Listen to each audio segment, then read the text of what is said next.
Hi everybody, just a quick note about today's episode. I have to apologize in advance for the audio quality. We recorded this podcast remotely with new equipment, and the initial recording turned out almost unusable. I'm not sure what happened, but I was able to salvage the audio and smooth over most of the rough edges. That said, it is still not up to my usual standards. I'm posting it anyway because I believe the content is strong and I don't want our efforts to go to waste. This was a really good discussion and I think the audio is passable. So I appreciate you giving this a listen and I do apologize for the quality. I won't let it happen again in the future. Thanks and enjoy. What can be said about Bob Dylan that hasn't been said already? At this point, nothing. Every conceivable facet of this man's life and career have been discussed to death in every conceivable way. But that was as true in 1964 as it is today. This man has never not been talked about. Every single year since his musical debut, there have been articles, interviews, biographies, documentaries, TV specials, radio specials, podcasts, social media posts, or any other form of recorded conversation, all focusing on this one guy, Bob Dylan. We keep talking about him, even though everything's already been said. And that's the testament to what an incredible impact he's had, not just on our music, but on our culture at large. So in the great American tradition of talking about a guy we've never met, my friend Chris and I are going to have a series of conversations about the man and his music, broken down by the decade. In this debut episode, we explore Dylan's early years and his glory years of the tumultuous 1960s. After a few months of busking around in Greenwich Village, Dylan skyrocketed to superstar status on just his second album. He was immediately labeled the voice of a generation, and it was assumed he would inherit the torch of American folk music that had been carried by Woody Guthrie and Pete Seeger before him. But as the 60s grew more contentious, the various factions of American culture started to push and pull at him in all different directions. He was expected to be a protest singer, a folk singer, a political figure, a philosopher, a poet, an intellectual, a celebrity. And to a degree, he was all of those things. But above everything else, he was an artist, a songwriter. And in time, his songwriting would take him away from the cultural cliques that claimed him as their own. In 1965, he plugged in his guitar and produced 3 of the greatest albums ever in quick succession. But at the time, this elicited a year's worth of boos, catcalls, and negative reviews at each of his concerts, as folk fans decried him as, of all things, a sellout. The press badgered him with inane, condescending questions. Invasive fans climbed over the fence at his house just to pester him with requests for autographs and conversation. And that's to say nothing of the professional demands from his exhausting tour schedule and crooked management. It was all too much. In 1966, a motorcycle accident put everything on hold, and Bob was able to refocus on what really mattered to him, the music. He spent his recovery time recording with his most famous collaborators, the band. After that, he released an album that included a song which would come to represent the entire decade when performed by another 60s icon. And he closed out the decade by setting his sights down south with a collection of music created in Nashville.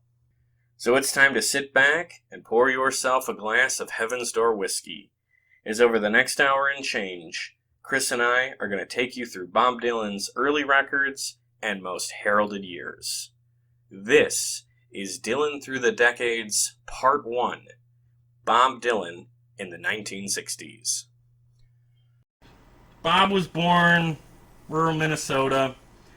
Didn't stay there very long. I watched No Direction Home earlier this week. He doesn't seem to have any, fond memories of it. I think he has, some personality traits that someone born in a small town in rural Minnesota might have, but he doesn't seem to, look back fondly and wistfully about his childhood home. So he moved out to New York, Greenwich Village, very happening place. And he gets started basically the same way that all those Greenwich Village artists did, where he's busking around on street corners at first and then into the coffee shops and bars and places where they'd be doing poetry slams and comedy routines. One of my favorite parts of the first section of Chronicle, Volume 1, is that he talks about being friends with Tiny Tim in those days. Can you imagine being a fly on the wall around Bob Dylan and Tiny Tim in early 60s New York before either one of them broke through? I like to imagine, I want to hear, like, the harmony the two of them could have made. Tiny Tim's beautiful falsetto. Oh, that'd be great. Yeah. They stayed friends. Like, I did not know that. Yeah. In one of the other books I read, they mentions him hanging out with him deep into the 60s. I don't know if they stayed friends beyond that. Yeah, no, not digging too far to buy it. But I read Chronicles when it came out, and I don't remember. I remember like really obscure things from it. I don't remember that part about him being friends with Tiny Tim. That was the point I wrote down immediately. It's just like, that's funny. I would like to see how they hang out. I remember he talks about loving Gordon Lightfoot. Yes. That stuck with me.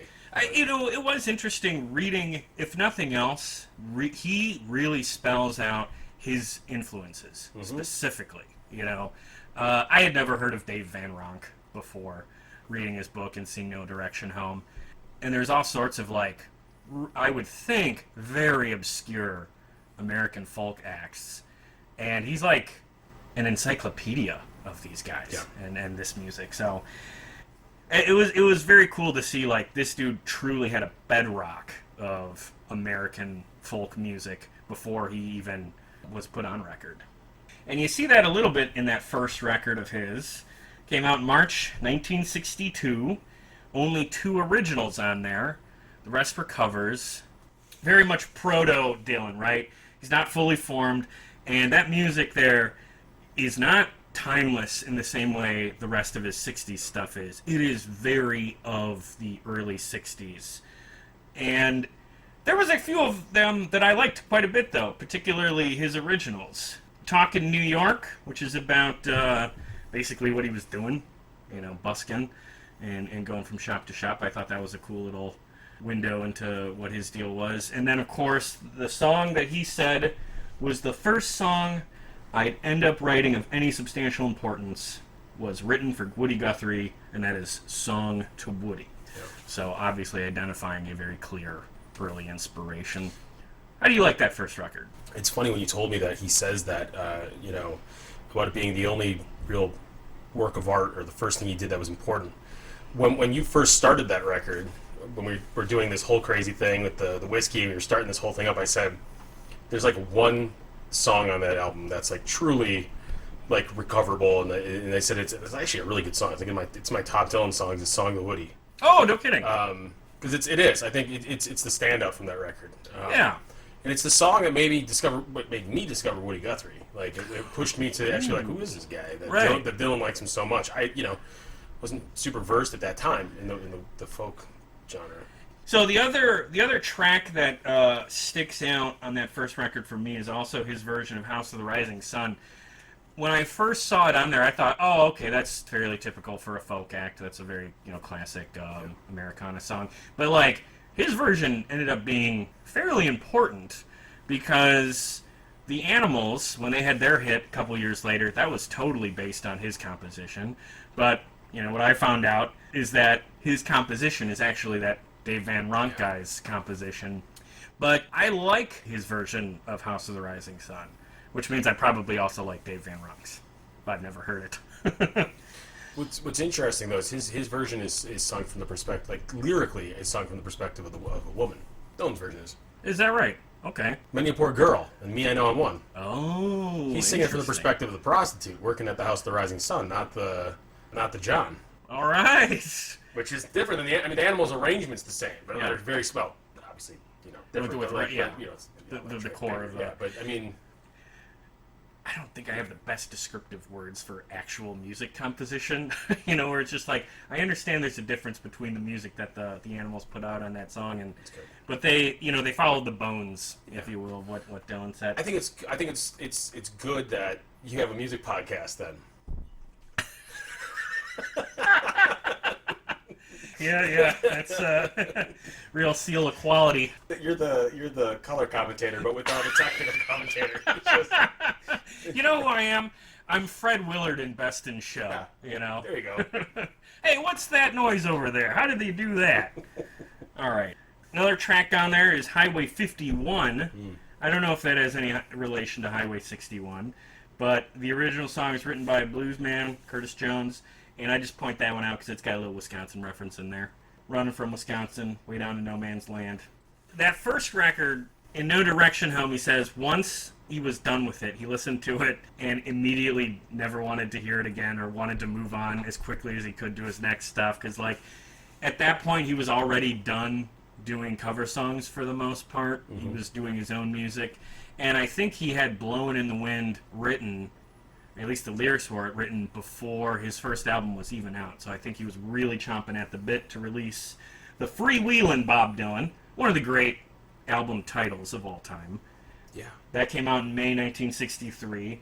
Freewheelin' Bob Dylan, featuring Blowin' in the Wind, Hard Rain's Gonna Fall, Girl from North Country, Masters of War, Down the Highway, Don't Think Twice, It's Alright, several others. That's almost a greatest hits record.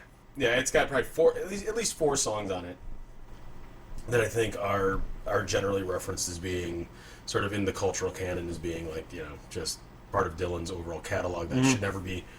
Certainly Blowin' in the Wind became the anthem of the 60s. But although I did get a quote out of the book Down the Highway from Pete Seeger, who said, "Blowin' in the Wind is not my favorite. It's a little easy." And I found that to be sort of an interesting perspective. Yeah, so you agree with that? Yeah, when Dylan sings it, it's acceptable. When I hear, like, a Peter Paul Mary cover of it, and I'm not trying to degrade Peter Paul Mary. Like I said, the last podcast I said I kind of like some of Peter Paul Mary's stuff. Absolutely. But theirs is the iconic version, I think. The one that kind of came to be known as the pop success. The pop success for Blowin' in the Wind. You know, that's a little easy. Yeah. And I see Seeger's point. I mean, when you have Masters of War, when you have Hard Rain's Gonna Fall, when you have, I mean, these other songs that are on that album are even a song like Oxford Town, I think, is a more powerful lyrically than Blowin' in the Wind. Girl from the North Country is a better song. Oh, sure. Yeah. Blowin' from the Wind, number 2 hit on the Billboard charts for Peter Paul Mary. Bob's version didn't chart. He released it as a single, did not chart at all. Same manager, by the way, as Peter Paul and Mary. We talked about this. I mean, not a lot of Dylan charted. Right. That's right. And he has scored one number 1, which will hit in the 2020s. The final episode of the show. It took a pandemic year. Yeah. For him to finally get number 1. Yep. But he did get it. He got that off his list. You know, there's a lot of acts that didn't, so good for him.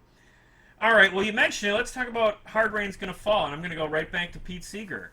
He's quoted as saying, "Hard Rain is almost my favorite. I think it will last longer than almost any others." Now that I agree with 100%. That is my favorite song of Dylan's early 60s output. I don't want to say protest rock or whatever, you know, just early era Dylan. Hard Rain is Gonna Fall. That's masterclass of a song. The thing is, I don't even think it's necessarily a protest song. I know it gets looped. It gets people say it's referencing, like, the Cuban Missile Crisis. Yeah. Dylan wrote it and performed it prior to the Cuban Missile Crisis, so right there, that's not the case. Yeah. I think when you really listen to it, it's timeless because it's so, like, a lot of Dylan stuff, intentionally vague. He described it as, in a couple of ways. My understanding is he described it as either being the start of, like, 30 songs that he thought he'd never be able to write. If you listen, each one of the lines almost stands independently. And then he also talked about the idea that he came up with it while he was going through microfiche of old newspapers from the New York Times in the library of the New York Public Library. Okay. And I can see that too. I mean, there's definitely that sense. And then he talked about being about the media. I mean, he's never really pinned it down, which I think is good. Yeah, well, that's in character. He doesn't pin down. He doesn't do that. He doesn't play that game. He doesn't pin down the meanings of his songs, and he writes them in a way that are vague enough that people can just project whatever they feel it's about onto the song. Right. Is that a double-edged sword? No, I think every great artist should resist going too far into describing their intention in the work. The concept is that the author themselves is not as important as the work. Oh, I see what you're saying. Death of an author. Yeah, and that's something which I think nowadays is resisted because so frequently in academia they want to look at things in the lens of like the social structures and things that built this work. But right. Dylan, when he talks about his music, he talks about it as if he's discovering the songs, not necessarily being the sole producer of the work. I think that's apt, and I think that when you look at people who are truly great artists, that tends to be the case. They view themselves almost as a vessel for the work versus vessel. I've heard him use that term. I think that's right. So that same year, he puts out Freewheelin. This is something that doesn't get discussed enough. He is present at MLK's "I Have a Dream" speech at the March on Washington, and he plays before King's speech. This crosses over from music history to like proper American history, and it's not out of place that he was there. We're going to talk about later how many political groups and interests were trying to push and pull him in all these different directions into being some sort of figurehead for a movement, and he's always resisted that, with the sole exception, I think, of the civil rights movement.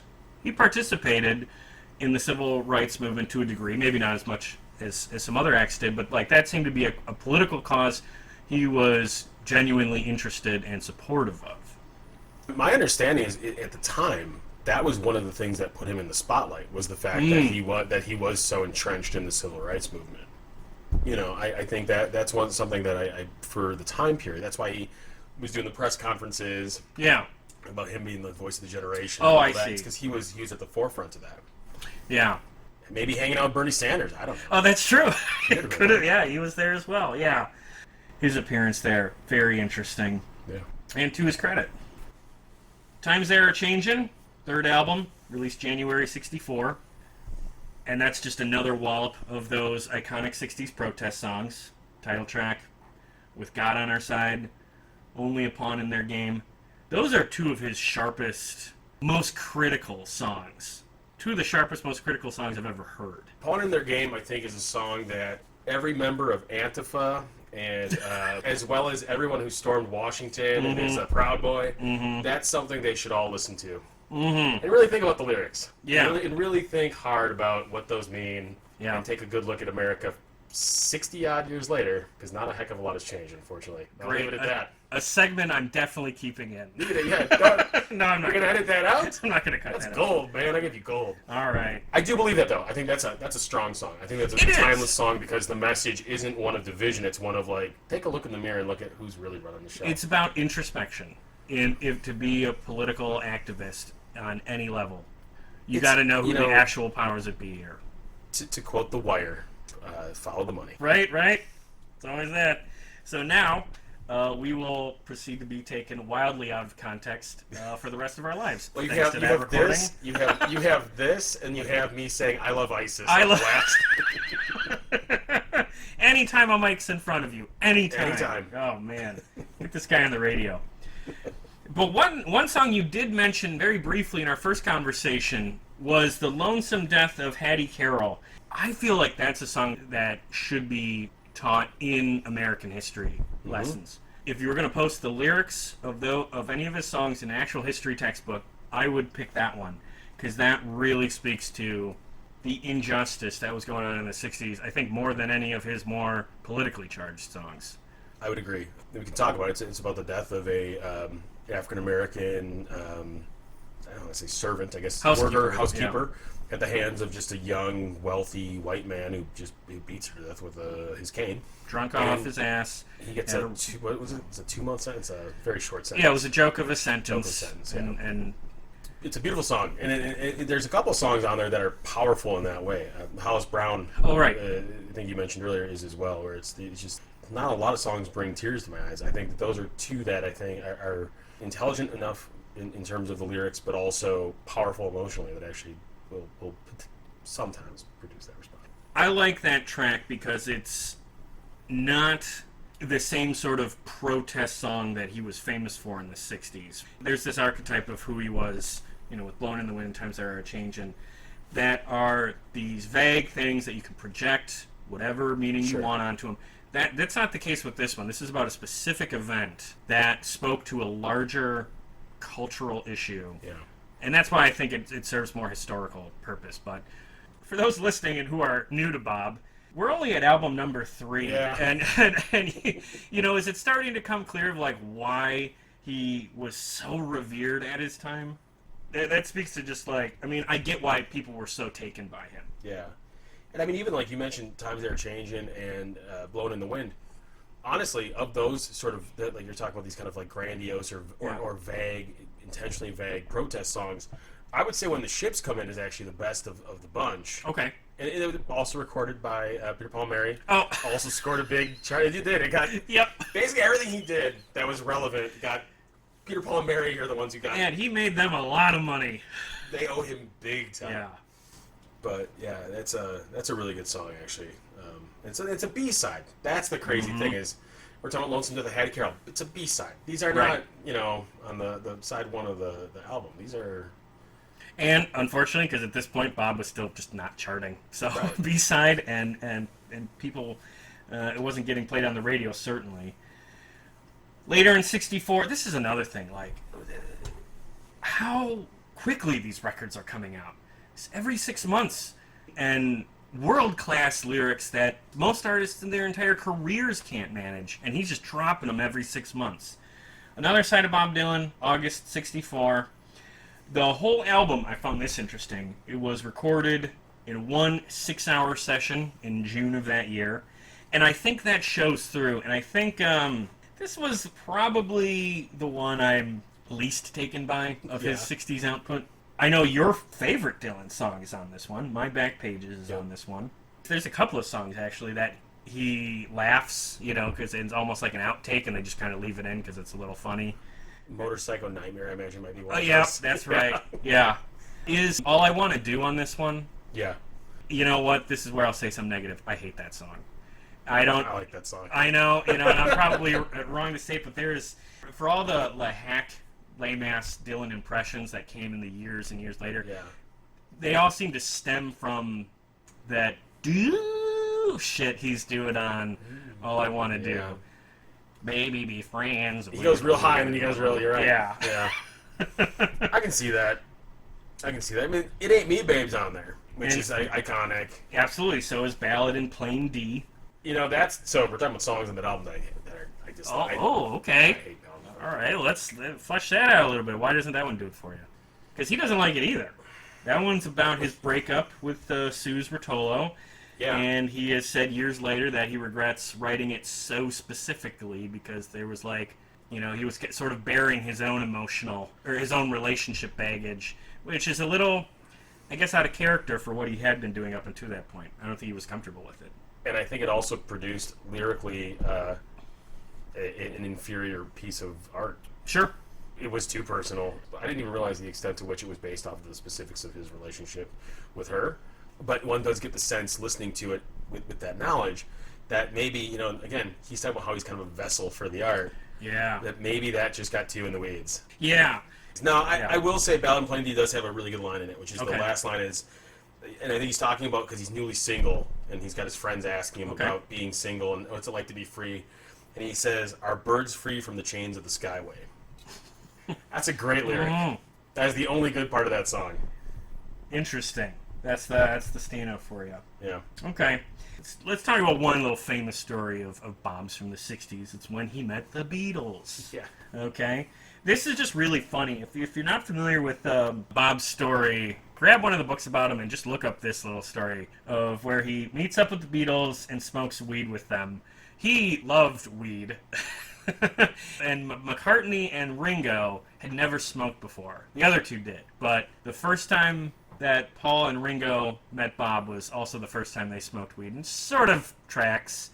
And the great story that comes out of that is McCartney gets so high he like passes out, but before he passes out, he writes a note that he said that he genuinely thought he had discovered the meaning of life, and the little note he wrote for himself to remember just read, "There are 7 levels." Interpret, please. So, in Buddhism, Oh, okay. There we go. There are 7 degrees in meditation. Okay. I mean, 7's an iconic sort of number that pops up here and there throughout various scriptures and things. Another little anecdote that came out of him meeting the Beatles was he goes to a Beatles concert shortly after, and supposedly he got a little kick out of how insane Beatles fans were, and he enjoyed that musically and culturally they seemed sort of on the same level. But like a Dylan concert versus a Beatles concert in 64, 65 would have been wildly different experiences. Where with the Beatles, you wouldn't have heard them at all. With Dylan, there wouldn't be a whole lot of applause until the songs were totally completed. And he seemed to really like that. The audience was hanging on his lyrics and not screaming and shouting just because he was, the cute one. As Dylan is obviously very cute. Dylan was not. First of all, he was a good-looking man. Dylan was good-looking would be pushing it, but he was not the monster that he is now. Right. Well, you know why? And if I said this about a woman, it'd be totally sexist. But like in the '60s, on video and in pictures, he's smiling a lot. Yeah. He seemed to be really happy. And as the decades wear on, this is, I guess, a little sad. You see less and less photos and less interviews where he's, joking with reporters and trying to be charming. Maybe because he brushes his teeth every 5 days. There is one interview of him in the 80s where he looks... it was with the BBC. With the long earring. Yeah, and he looks like he crawled out from under a bus, And it's just like, Jesus, guy, you're worth millions. You don't have to do all that. But whatever the case. Okay. Let's get back to his records. Okay, so March 1965. Now we're getting into the controversial part of the 60s for him, with the record Bringing It All Back Home, which is his first, at least approaching, rock record. And this is the start of the Dylan Goes Electric era, which to this day baffles me that it was such the controversy it was. I really can't think of another artist that made such a, in hindsight, mild change to the type of music they make that garnered such an insane backlash. Yeah. We talked about this. I mean, I think the problem becomes we can't contextualize it because Dylan meant so much to so many different movements and people, as well as, I brought up the last time I mentioned, it's similar to what happened with Radiohead. When they changed, they started doing it, went from sort of this lo-fi sound to doing some electronica and stuff. But again, that was specific to like one genre, one group of fans. It didn't have you're talking about the March on Washington. It didn't have the socio-political, cultural, impact. Yeah, because it was fans who were like, "Hey, man, we made you our leader," and he was effectively saying like, "Yeah, but I didn't ask you to do that. I just wanted to sing some songs, and you put all this shit on me that I didn't ask for and actively do not want." That is also the first record, and this just speaks to my music tastes, but that is the first record of his that I really got into and really enjoyed. It opens with Subterranean Homesick Blues, which I know is another favorite of yours. Maggie's Farm is on there, and Mr. Tambourine Man, which, of course, like the couple we've mentioned already, not a big hit for Bob, huge hit for somebody else. Right. I mean, Subterranean Homesick Blues, of course, he invents rap. Yeah. Not really. Right. There's it goes back further, but I mean, he definitely, in terms of the sound of it, it's definitely presages hip hop. And there are definitely hip hop artists that like point to that song specifically as being, in the same way that rock fans point to like Rocket 88 and I don't know, Rock Around the Clock. Not songs that we actively listen to, but like at least acknowledge as, oh yeah, that was a formative piece for artists that we would come to love. Yeah. How do you like his version of Tambourine Man versus the Byrds' version of Tambourine Man? They're very different, actually. Yeah. In terms of, I'm not a huge fan of either. Okay. Honestly, I mean, Mr. Tambourine Man, I think it's just my understanding of how it was written, even too, was just kind of like a long night. Maybe he's with the Beatles, that kind of thing. And then he got home and was just trying to kind of just be mellow, and that's the song, Take me on a ship aboard or trip aboard your magic swirl. I don't know. It's dated. I think that song's very dated. It is ever present in documentaries of any sort about the 60s. Yeah. It is the one that, from the grab bag, right with, White Rabbit and Born to Be Wild, these just grab bag songs that, like, we got a scene in the 60s, throw some soundtrack under there, Mr. Tambourine Man, boom. And that's not to its credit. Because most of the stuff that he's written, I think, is somewhat, like you mentioned, timeless. Yeah. It has that appeal. That song has it feels like it was something from, like, the Summer of Love. Right. It was certainly before that, but I mean, it has that feeling of being something that would have been played during the Summer of Love. San Francisco, I don't know. All right. Now, around this time, the documentary Don't Look Back is filmed. Now, we mentioned this when we were sampling the whiskey, because we talked about his drunken argument with Donovan. And at the time, you'd only showed me that clip, and I just thought, oh, that's just, two rock stars having a back and forth. But there's a little more to the Donovan thing when you see the documentary as a whole, because there are points where Bob sees, like, posters for Donovan. He's making little jokes about him. And you listen to some of the things that they say to each other that are a little muttered in that clip that I'm going to play. I'm going to play that. I'm not taking no fucking responsibility for cats I don't know, man. I got enough responsibility with my friends and my own people. I agree. No, come on. I was out there. I don't care who is it. Hey, who no, did it. I don't want none of your shit, man. I'm There's no not glass giving in you the shit. street. I'm not giving you shit. What'd you do it for, man? What'd you throw a glass in the street for? I didn't throw a glass in the street. Well, show me the person that did. If you don't have me here, man, I'm not going to 10. You better take responsibility for it. All right, 1, 2, 3, 4, 5, 6, 7, 8, 9, 10. You got him here? No. I wouldn't. Hey, man, I'm not kidding you. You think I'm kidding? He's going to clean up that glass, man. Like Donovan says to him drunkenly, "You're a big noise. I'm a small noise. I'm nothing." And it's just like, oh, holy crap. There is way more to this argument than who threw the glass. I know 1,000 cats that look just like you, man. Talk just like you. Oh, fuck that. Well, you're a big noise, you know? I know it, man. I know I'm a big noise. I'm bigger noise than you, man. I'm a small noise. Right. I'm a small cat. That's right. Oh, listen, if I'd have thrown a... Hey, you're anything you say you are, man. I'm you say nothing. you're a small... You're nothing. I'm nothing. I believe you. Nothing. I believe you, man. Boy. The context for all this is that Dylan and Donovan and their camps are at the same hotel, and someone in Donovan's posse throws a glass out of the window. It shatters on the street. Dylan catches wind of it and is pissed and goes up in Donovan's face, says, "Hey, man, who threw the glass? We can't be having that around here." It's, and then they have an argument about it. But I think that argument serves as sort of like a vehicle for both of their self-esteem insecurities a little bit. I got a low-key competitive vibe from both of those guys, and that's not uncommon with musicians. I think one of the things that maybe set Dylan off was, at that time period, I mean, Donovan gets remembered more for, like, Mellow Yellow, Atlantis. Like, stuff that is incredibly dated at this point. I like his stuff, but when he was first out, they were starting to make comparisons between him and Dylan. Right. And we're starting to call him, like, the Dylan of Scotland and Oh, these okay. other things. I mean, he's derivative of Dylan. He's nowhere near as good of a lyricist or as Dylan is. Which is the small noise versus the big noise. I mean, even his first big song, Catch the Wind. Catch the Wind. Oh, okay. Blowing in the wind. I mean, the whole thing is just derivative of Dylan entirely. So I don't know why Dylan let it get under his skin. That's to me, the weird thing is the idea that Dylan let it get under his skin. Well, that's my thing, is that I think, even though he's as heralded as he is, deep down there's some wild insecurity.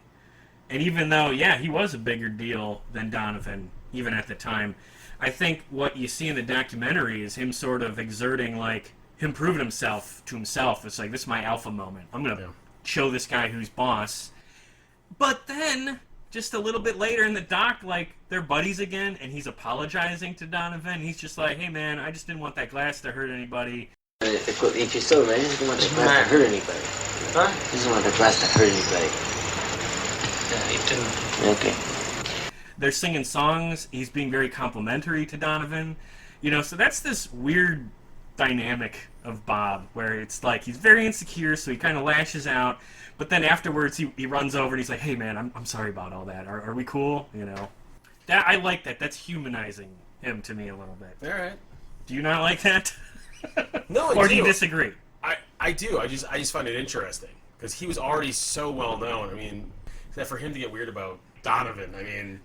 Well, you know, it makes me think it's too bad there weren't any cameras in the room with him and the Beatles because, I mean, there's 4 of them and 1 of him. Does he have that same sort of, like, alpha vibe if Lennon makes a snarky crack, or does he sort of kind of fold into himself a little bit? Well, at least in the video in the car. Oh, yeah. He's so out of it that when Lennon does make a snarky comment, he doesn't even like. Oh no, he does. Yeah. No, he defends himself. Yeah.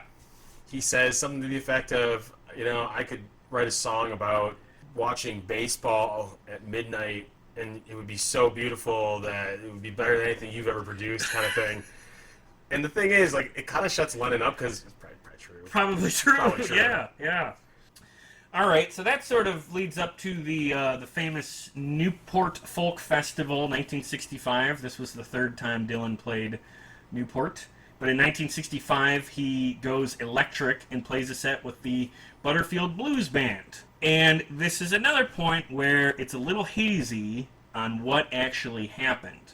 So he plays electric for this folk audience. Supposedly the sound quality is not set up for a rock band or an electric set at all, so it's totally distorted, the volume's very high, and the crowd does not react. There's audio of booing, and a number of people backstage, including Pete Seeger, were very upset. And there's some discussion on, were they upset because the sound quality was so bad, or were they upset because, at least in Seeger's case, you know, there's a guy that is almost like a protege of his betraying the music scene, you know, that they were expecting him to carry on. Yeah. I mean, the thing is, Bringing It All Back Home had already been released at that point, right? Right. And Seeger's talked about the fact that he really loved Maggie's Farm. He thought it was a great song. Yes. I think, like, Lightning Hopkins performed at Newport that year also. So there was already artists who were blues broadly, or folk genres broadly, who were performing electric music at that festival. So when Seeger says that he didn't really have an issue with the fact that he had gone electric, and just truly had an issue with the sound quality, was angry at the sound engineer. Yeah. I gotta believe him. Yeah. He doesn't strike me as the kind of guy that would hoist that on, you know, Dylan is this sort of. I think Seeger saw himself as too much of a protege of Guthrie in that tradition, and which was always living and always adaptive.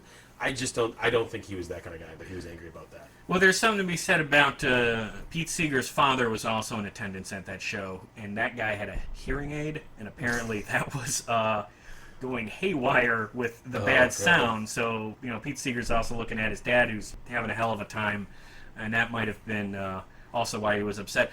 But on the other hand, in No Direction Home, Dylan says that he heard that Seeger was mad and wanted to cut the power, and he was just like, that hurt me, man. That cut me deep, you know. So if Dylan thinks that, or thinks that enough that he would say that, and they never, I don't know, did they never clear the air, you know, or why would he bring that up if he didn't think it was because Pete was mad at him? Well, it's also, though, I mean, you're talking about the way, I mean, first of all, you're talking about a huge cultural event that might have been precipitated by the fact that the dude's dad had a bad hearing aid in. Mm-hmm. Which, that speaks volumes of just about history in general. Yeah, but like, sure. But I guess for me, if I ask you, hey, man, were you angry at me when that happened? Because I've heard from people you were. Mm-hmm. And you're like, no, the sound was bad. And then you've got like 4 other dudes who are like, no, I was there. Seeger was really pissed about the fact that you went electric. I mean, I might openly, like, between the two of us, like, we're good. Yeah. But then later on, I would go, I'm really worried because, like, my understanding is he was very upset about that. That doesn't mean that it was actually a result of him being upset about him going electric. Perfectly reasonable. Yeah, absolutely. In any case, an interesting little event, but he was definitely being booed, and it's not necessarily just because of the sound from the audience. There were definitely folk fans in attendance that did not appreciate him plugging in his guitar and playing with Paul Butterfield. But let's move on to the album that I'd say is his most famous. Highway 61 Revisited, released August 1965, featuring his, up until, I guess, last year, biggest hit was a number 2 hit, Like a Rolling Stone.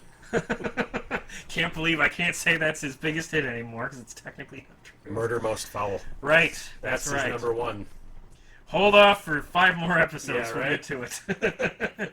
Well, Like a Rolling Stone is certainly his most recognizable song, even all these years later. And I'm not asking you if Highway 61 is your favorite record, but do you think it's his best record? You know, the problem is I don't think Dylan's got a lot of great albums. Oh, okay. I think he's got a lot of great songs, and I think Yeah. he's got a lot of albums that have a ton of really great songs on them. Mm-hmm. I feel like there's a lot of bands who produce better albums than Dylan. So that's a weird question, you know? Like, how do I answer it? I mean, it might actually be his most cohesive album as an album. The songs make sense together. Yeah. There's a definite flow to that album that's maybe not present in some of his other works. Okay. And it's later, Blood on Tracks probably would be Blood on a Tracks. little bit okay. more, as an album, it's more consistent. How about the one that followed, Blonde on Blonde? Honestly, I dislike Rainy Day Women so much that like ruins, and that's the first song on that album. Oh man, that's such a bummer because I love Yeah, that do. song. I put that album in my, again, that's also my car. I put that in and literally like just immediately track 2. Track 2. You mentioned this when we were sampling whiskey. Dylan's not a guy who gets enough credit for the musical composition beyond the lyrics. And when you said that, you know, I sort of just just shrugged. It was just like, okay, if we say so. But revisiting Blonde on Blonde, I had to revisit my opinion on that.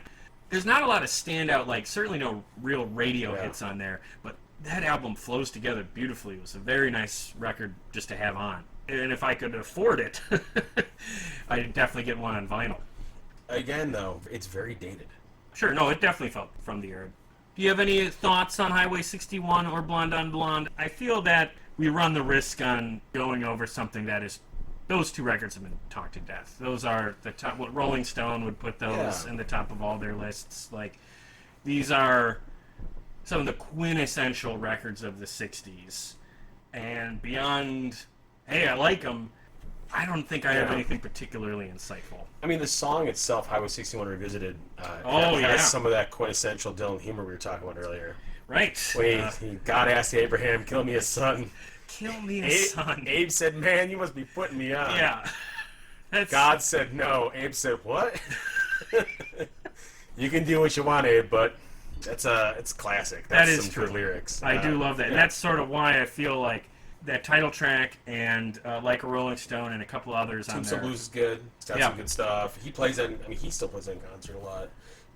Let's circle back to the sort of the culmination of the blowback on the going electric thing.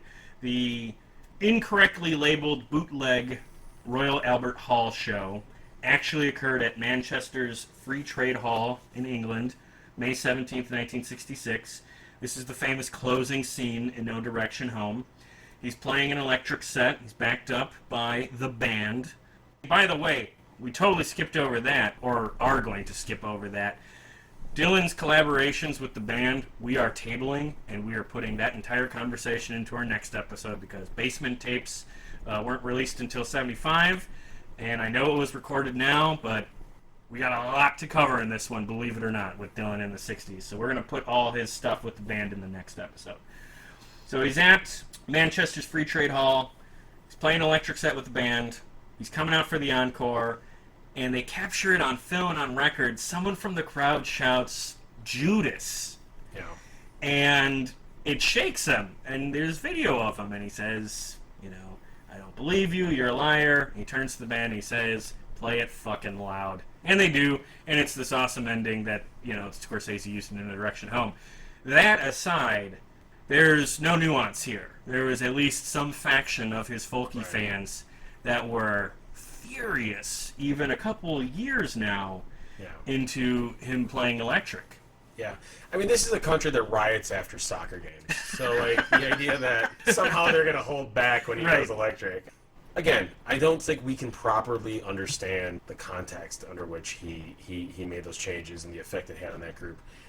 At the same time, I mean, to compare a guy picking up an electric guitar to the death of Jesus Christ is a little bit far-fetched. A little heavy. Yeah, a little. I do love the sort of the response and the audacity of simply just like looking away from the audience going, play it fucking loud. Right, yeah. We're doing this. I love it. The thing is, too, like, it's a bad analogy anyways. Of course. Because who's Christ? Right. Then, in that it's just, like, folk music is the savior? I mean, it's a bizarre thing to say to somebody, but whatever.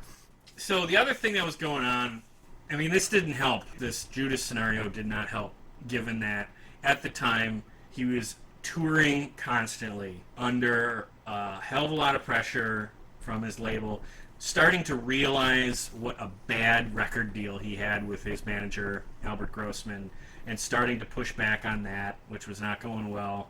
He was trying to make his own documentary or be involved in another documentary that I didn't see called Eat the Document.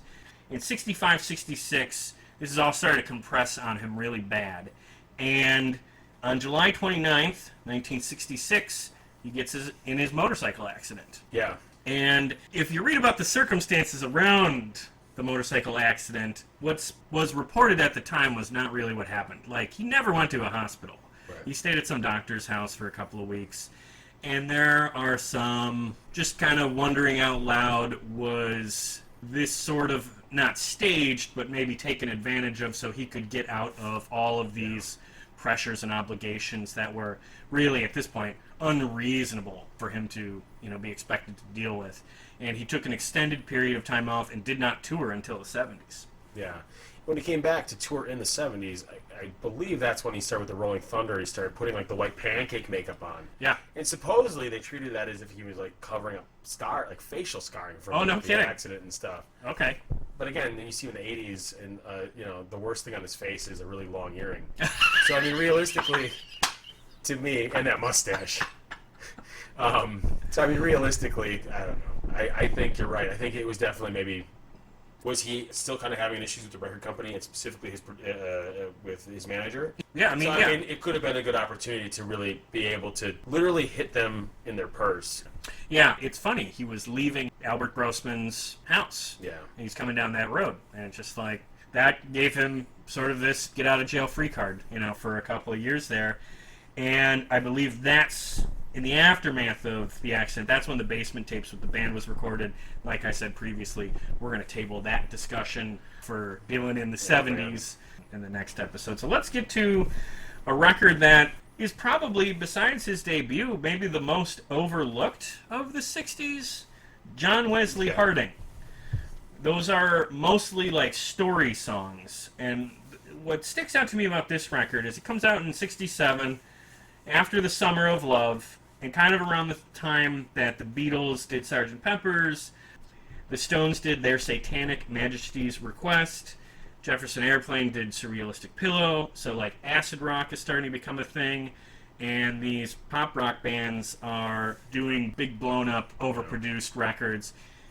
While these guys are zigging, Dylan zags and does not quite country and not quite folk, but a low-key album with songs that don't have choruses, and the only real standout track from that record is All Along the Watchtower, which again he released as a single, didn't chart, and 6 months later, Hendrix covers it, becomes arguably the song of the 60s. Yeah, it's funny though. I mean, like for Dylan, that wasn't a big song. I think actually the biggest Dylan, if we're saying like Dylan performing song on that album, is probably "I'll Be Your Baby Tonight." It's still kind of well regarded. But so much so when we were talking about this, I said to you in preparation for our pod, I said I found out I didn't have to even listen to that many of the albums again, like leading up to it, because I listened to them so much as a kid and even just as an adult, young adult, and everything. I said except for John Wesley Harding because I never owned it, I never listened to it, and obviously I'm aware of a lot of the songs just from some of the bootlegs and other things, but. Yeah, other than "I'll Be Your Baby Tonight" and "All Along the Watchtower," it's devoid of any. Seems to get lost in the shuffle. Was it like the Lonesome Hobo? There's some other stuff on there. When I was listening to it, nothing really jumped out at me. I hadn't listened to "Blonde on Blonde" all the way through before either, and that one grabbed me just because of the composition And same thing with the next record we'll talk about. Those were fairly new to me, and they left an impression. This one, not so much. Yeah. Let's wrap it up here with the final Dylan record of the 60s. Nashville Skyline, released April 1969. First and foremost, Dylan's vocals on this record are wildly different than Bizarre. anything else he did before or after. Yeah. How did he get that sound? Why did he get that sound? Yeah, I think he's doing Hank Williams. I think Okay. he's literally just parodying Hank Williams. Or trying to. It's the Dylan version of Hank Williams. Okay, and that would sort of make sense because this is sort of a country record, not a straight country It's record. pretty straight. I think it's honestly, you look at the music that was being produced in the country market at that Okay. time period, not a well-regarded album. You I love it. Yeah, I mean, It's top of my I love it. But I was just gonna say, like, I know it's not too well regarded, and that sucks because I really enjoyed it's a it. really good album. Yeah, Johnny Cash stopped by the recording session, and this is sort of reminiscent of that famous photo of him with Elvis and Jerry Lee Lewis, but anyway, it's this famous recording session. These guys were all doing songs together, and I think there was some hope that they would be able to recapture the magic by sticking Johnny Cash in a studio with Bob with two guitars and just hitting record. And the two guys had a lot of mutual respect for each other. Unlike Bob's relationship with Pete Seeger and some of these folk guys, it was not complex. Johnny Cash freaking loved Bob, and it was mutual. Bob loved him too. And they started kind of playing guitar with each other. Nothing really came out of it except for a re-recording of Girl from the North Country. Yeah, which is a good song. By the way, hey, I am aware of the photo. Oh, okay. And it's Carl Perkins. There you go. And I didn't use my smartphone to find any of that information out in real time. Honestly, with that picture, it's just low-key the foremost famous white guys who were pop acts at the time. But anyway. Was Jerry Lee Lewis's cousin there? That's why he's got a big yes, smile on his face. and He's looking at his 14-year-old cousin. And I think Cash only did it because the ostrich that pecked his chest open years later was making him do it. Oh, God. Okay. But anyway, so Nashville Skyline, I think they really wanted some magic to happen with Cash. Apparently it just wasn't there except for their cover of Girl from North Country. You know, it's too bad because, like, I've seen clips of them performing together, and it's always awesome. Like, those are two of the best acts that America ever produced. I don't know why it's so reviled, though. Do you have a sense of why, even the artists themselves, even why Johnny Cash, and I get the idea that I like everything. So, you know how I was talking about earlier about All I Want to Do being that prototypical, like, what all the shitty Dylan impressions are based on? For a long time, Lay Lady Lay was sort of my lame-ass Dylan impression, would be making fun of that song in particular. And that's, again, bad on me, because upon revisiting it, I have to admit I kind of like that song now. When I was younger, I didn't. And I think that was maybe one, for whatever reason, people did not cling to, even though it was a bit of a hit. Dylan wasn't happy with that song. He didn't want it released at all, and it took the famous head of, I think, CBS Records, Clive Davis, was the one who was just like, no, man, this is a hit. You got to put it out. He acquiesced, put it out, and it became the last hit of his in the 60s. The thing is, there's a great turn of phrase in there, which is his clothes are dirty, but his hands are clean, and you're the best thing that he's ever seen. Which, to me at least, paints such a picture in just 4 lines of, like, this encounter. He lost no steam at this point. Lyrically, he was still there. So the last fun little thing that I really like about Nashville Skyline is that it's the first Dylan record to have Charlie Daniels on it playing guitar. And I don't like what Charlie Daniels became, like, later in life. You know, on the back end of his career, got a little too redneck. But, like, when he died, there was a lot written about him last year.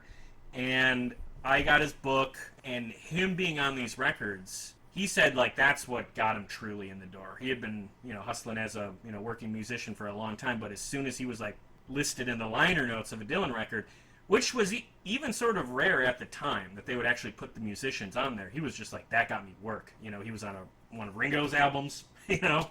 I think he did some work with Leonard Cohen, you know, That was like... before Ringo got sober, though, don't That's forget. correct. But I think that's pretty cool that you wouldn't necessarily connect a guy who became like a conservative firebrand musically, not just on social media, but like I didn't know that about Charlie Daniels. Is that Charlie Daniels wrote a lot of like real hard right-wing songs, some of which are despicable at this point. But I'm very conflicted about Charlie because, like, yeah, there are some songs in his discography that are gross, and I don't throw down with them. But like, his stuff with Dylan is cool, and he also has some other tracks that are also very good. So, for all the criticism he gets, he was a big part on those records, and Dylan picked him out specifically and was just like, I want this guy playing guitar. And he got to play on the next 2 records as well, and we'll talk about that in the next episode. Unfortunately, one of those 2 records is sort of famously bad. The last note on Nashville Skyline, in the book Johnny Cash, The Life, Cash is quoted of saying, "It's not up to par for either one of us. I think he was embarrassed over that, and I don't blame him." And that is sort of kind of a, oh, geez, they weren't really fond of that record, and maybe that's why fans aren't very big on it. I think when you really look at it, it was Dylan trying to do not just like traditional country. It was Dylan trying to do country that was popular at the time period. And I think he was successful to an extent. And I think it looks better in hindsight because we're distanced from that. But I think for Cash, who was an artist in that actual idiom, I think he probably looked at it as almost being parody of the music that he was listening to. Because these were his hit-making years. Even like Cash was laying down his best stuff around this time. Even the name of the album, Nashville Skyline. A little on the It's nose. kind of like Lay Lady Lay. Yeah. Peggy Day. I mean, these are song names that are like... Country Pie. Yeah, Country Pie. I like Country Pie might be my favorite song on the album. Oh me, oh my. Yes. Love that Country Pie. Yeah. You know what I like about it? It's his most fun album. Oh, okay. Sort of like if you're having a social event that's maybe like outside, that's the one you'd put on. Yeah, and it doesn't feel as dated as Rainy Day Women, Okay, which is fair also, enough. I guess, a fun song. But like for me, they'll love it. Yes, Rainy Day Women, a little silly. Nashville Skyline stuff is fun, but not silly. Yeah. Barbecue's good. the I can most see part. that. Yeah, I can see that. So my final thing before we get to our favorites and we wrap it up is I sent this to you a couple days ago just to listen through it, and it's more about sort of this broader phenomenon that we've already touched on. The Hollies put out a full Dylan cover album in May 1969, and years later, the Byrds put out an album of all Dylan covers, but that wasn't recorded at the time. That was just a collection of all of the Dylan covers that they had released as singles in the 60s. Not album cuts. They had an album's worth of singles from the 60s. So it's not just a one-off of All Along the Watchtower or the Animals grabbing the arrangement for House of the Rising Sun. This guy was producing not just some of his best stuff in the 60s, but other iconic artists of the 60s were just grabbing it as much as they can, getting it on the charts, having hits, making tons of money. You know, starting from Peter, Paul, and Mary doing Blowin' in the Wind, probably almost every month of the 60s had one of Dylan's songs somewhere in the charts. So are there any of these cover projects that you think are good or that you have strong feelings on? Do you think some are good? Do you think some are bad? Do you think it's an overall positive that they were all covering him like this? Or do you think it's like cheap and hacky? No, I don't think it's cheap and hacky. I mean, if you have an artist of that caliber who's producing this music, but they're doing so in a way which was maybe not totally palatable to the mainstream, I don't think there's anything wrong with a lot of other artists taking the music and putting it out there. You, for whatever reason, felt the need to send me the Hollies Words and Music by Bob Dylan, which, first of all, other than the name of the album is fantastic. I love the idea of we're just going to lean into it. But we talked about, I don't know why you felt the need to send me that one, because by and large... I think that was the first one that it was an artist doing an entire record of just Dylan covers. I could be wrong. No, that makes sense. Big name 60s artist. Graham Nash left the Hollies basically because he saw they were starting to put this project together and he wanted nothing to do with it. And he said, like, yeah, they were doing Blowin' in the Wind, but it had this, like, really silly pop production, and it's like, I don't want to do this at all. And to his credit, I guess, he walked out of there. I don't think I've heard versions of Dylan's music by a top-tier band or a band that, has household name recognition, where the versions they did are more divorced, and in terms of the attitude and the sound and the emotion of the music from the lyrics. I can't imagine it being possible, with the exception of, and I thank you for this, Joe, Quit Your Low-Down Ways is their version of Quit Your Low-Down Ways. And it makes sense because the Hollies kind of have that long, cool woman in a black shirt. They have that kind of, when they get into it, that kind of vibe. Oh, yeah. It works with that song. They're not a bad band. Like, I would never say that, no. In No Direction Home, Bob gets asked about the covers, and he was just like, oh, yeah, you know, this act had a hit, and he's like, something called The Turtles covered one of mine. And, like, the Turtles, you know, they do the Happy Together song. Yeah. And they largely suck. And I looked up their covers, and it's just like, oh, they had a couple of Dylan songs. He didn't seem thrilled with it. And Peter, Paul, and Mary's stuff has become part of, I think, the canon. Their Dylan covers are more part of the canon than their own music. Oh, yeah. And I can appreciate that. I still think Dylan's versions are better. Top of my head, versions of his music produced by other artists, and should we keep it just to the 60s stuff? Let's keep it to the 60s, okay, and almost, honestly, let's set aside Jimi Hendrix All Along the Watchtower. Yeah, that's the one. I mean, it's superior. It's far superior. Unquestionable. On par with, and maybe a little superior, would be Manfred Mann's Quinn the Eskimo. Love okay, yes. Love the Dylan version too, though. Yes. We'll talk about covers from different decades in those respective episodes, so no mention of Guns N' Roses today. No, you're fine. Wheels on Fire, the band's version of it's very good. Oh, okay. And if we talk, the version they do together on the Basement tapes, but Wheels on Fire, probably the band's version is probably better. There's a few here and there.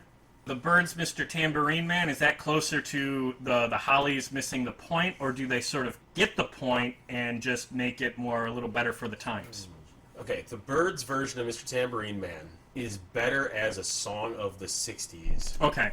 Then Dylan's version of the song is either for the time period or as part of the rest of his catalog. Okay. Does that make sense? Yes, it does. So for what it is, the Byrds song is a better version of that song. But that's a rarity. Yeah. Okay, All Along the Watchtower, the Byrds and the band are some of the select few that managed to improve upon the source material. The problem is you'd have to go... he's been covered so extensively, you'd almost have to never go get through to all of them, yeah. And at the very least, I think they do all serve a purpose, even the lousier ones, as an access point for pop audiences. It's not worth nothing. There are going to be some casual listeners who really like even the Turtles version, and then maybe just looking up that song, they find out, oh, it's written by this other guy. Well, who's that? And then they find Bob's version, and it's just, grows from there. All right. Unless you got any other observations, I'm ready to wrap it up with our favorites.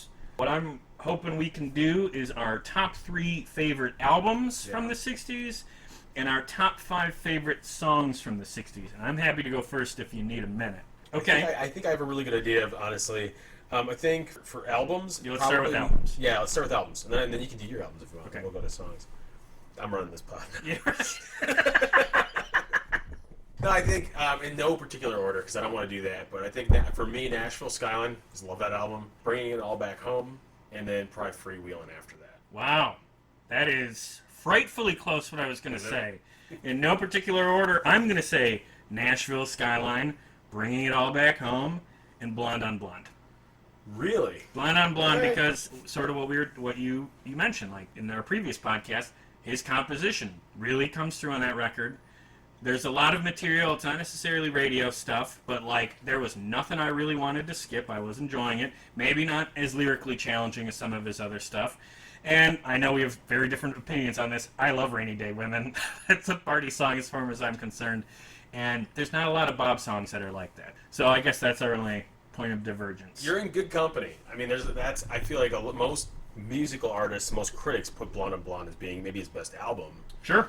Anyways. Let's move on to songs. No particular order. Can you give your favorite 5 songs from the 60s? Yeah, that's harder. Subterranean Homesick Blues is up there. Maggie's Farm. Mm-hmm. My Back Pages. Mm-hmm. Desolation Row might be on there. I do like Desolation Row an awful lot. And then not the version of Girl from the North Country that's on Nashville Skyline, which I do like. Mm-hmm. I like that whole album. But the version on Freewheelin. Okay. I love that song. Yeah. Iconic picks. For me, Hard Rain's Gonna Fall. Rainy Day Women, number 12 and 35. I'm gonna take a pretty basic one here. Like a Rolling Stone. Yep. I mean, I remember when we saw him in concert, that was the most fun part of the show, sing-along kind of thing. I enjoyed that quite a bit. I like his cover of All Along the Watchtower. His original, I know what you're saying. I like his original version of All Along the Watchtower. Testament, though, to the fact that Hendrix made that his own to the point where It's almost not a Dylan song. It's like his cover of... right. Yeah. You could argue that Hendrix took that song, took ownership of that song, and it should be more associated with him than Bob. Yeah. But anyway. And then a real wild card for the fifth one, and maybe I'm being a little cute here, but Nashville Skyline Rag, the instrumental piece. Yeah, the interlude between I think it's the second song on the album, right? It's great. Yeah, that one I had to re-listen to a couple of times. I like instrumental pieces from artists who don't typically make them. Sure. And that's a nice little piece of music. It narrowly beat out Highway 61 title track. All right, so with that, let's wrap up here. Thank you for coming on. I hope this was fun. I think we did a really good job. If I pat myself on the back a little bit. The next time we get together is going to be probably about a month. It'll be part 2 of our Dylan Through the Decades series, where we listen to his records from the 1970s, of which there are many. And we also have to talk about the Basement Tapes, Music from the Big Pink, The Last Waltz, and the band. So we got our homework set up for us. I'm excited by how inconsistent his 70s output was. Yes, because we are going to have some good old-fashioned, proper, bad records. Yeah. And we're going to start off the show with one of those next time. So I'm really excited for that. I just want to cite a few sources for my research. If you want to learn more about Bob, I would really recommend a couple of books, starting with his own, Chronicles, Volume 1, written by Bob, put out in 2004. Rumors that he was going to make Volumes 2 and 3 in the coming years, but it sounds like he didn't really enjoy writing that first one, so I don't think those are ever coming. I would recommend Down the Highway, The Life of Bob Dylan by Howard Sounds. I'm not sure how to pronounce his last name, so you're welcome. And then Bob Dylan, Behind the Shades Revisited by Clinton Halen. That is a phone book of the guy's history, so if you want to get that book, give yourself some time to read it. There's a lot there. And of course, the films we mentioned earlier, Don't Look Back, which was originally released in 1967, and Martin Scorsese's No Direction Home. And with that, thank you for joining us here. Hey, thanks for listening. If you enjoyed this episode, please remember the big 4 things you can do to support this show that don't cost a dime. Number 1, listen to the show. If you're hearing this, that means you did that one already. Thank you. Your time is valuable, and there is an infinite amount of content out there, so you choosing to spend some time listening to this show means a great deal to me. Number 2, if you like what we did here, please recommend the show to family, friends, or anyone you know looking for a podcast, particularly about music. Share our links in subreddits, Facebook groups, and recommendation threads. Whatever you can do is highly appreciated on my end. Number 3, find us on social media. Follow us on Twitter at PlayThatPodcast. Like us on Facebook at facebook.com/PlayThatPodcast. And subscribe to our YouTube channel at youtube.com/playthatrocknroll. Lots of great supplemental material, like photos and vlogs, on all 3 platforms, as Play That Rock and Roll is very much meant to be a content hub as well as a podcast. And finally, the big ask. Number 4, please give us a 5-star rating and a positive review on Apple Podcasts, or wherever you get your podcasts. I know this part is a hassle, but it really does help the show a great deal, because it gives me something I can point to when pitching the show to potential guests. The more social media followers and positive ratings the show has, the better chances I have for booking high-profile guests for interviews. So if you take a moment to give us even just a 5-star rating, you are actively giving us a tool to do bigger and better things here on this show. But whatever the case, I appreciate any and all efforts you take to support us here at Play That Rock and Roll. Be sure to join us next time for more great stories and music from the world of classic rock.